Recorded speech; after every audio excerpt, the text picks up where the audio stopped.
तर नमस्कार मित्रांनो, आपल्या व्लॉगमध्ये सगळ्यांचं स्वागत आहे. आज आपल्या गल्लीत पाणी सुटलं होतं, त्यामुळे जिकडे तिकडे रोड सगळं पाणीच दिसत होतं. तिथून पुढं आलं माऊलीच्या टपरीत, तर माऊली पान बनवत बसला होता. माऊलीचं पान बनवून झालं तर म्हणलं दाखव इकडं व्हिडिओमध्ये, चल. दुसरा नार झाला, म्हणलं तू पण बघ इकडे, चला आता. तेवढ्याच समोरून बस आली, मला वाटलं आमच्या स्कूलची आहे का काय. प्रतीक सरांना कॉल केला, ते म्हणले उशीर होणार आहे, घरापर्यंत चलत ये, तिथून आपण शाळेकडे जाऊ. बसलोत गाडीवर. आता म्हणलं प्रतीक सर बघा इकडे तुम्ही. आज म्हणलं लवकर जाऊ, आज पण उशीर झाला.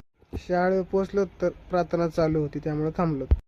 सगळं झाल्यानंतर आतमध्ये आलो तर सोहेल सर आणि प्रतीक सरांची म्हणलं तुम्ही भांडणच असतं किंवा 100 असतं. आपल्याकडे आलं तर बँकेतलं काम, त्यामुळे म्हणलं पहिलं पेट्रोल टाकायचं, गाडीतलं संपायला लागलं. बँकेत आलो, बँकेतलं काम पूर्ण झाले, म्हणलं तर शाळेने तर वाजले 4, म्हणलं निघावं घरी. आता भेटू नेक्स्ट व्लॉग मध्ये.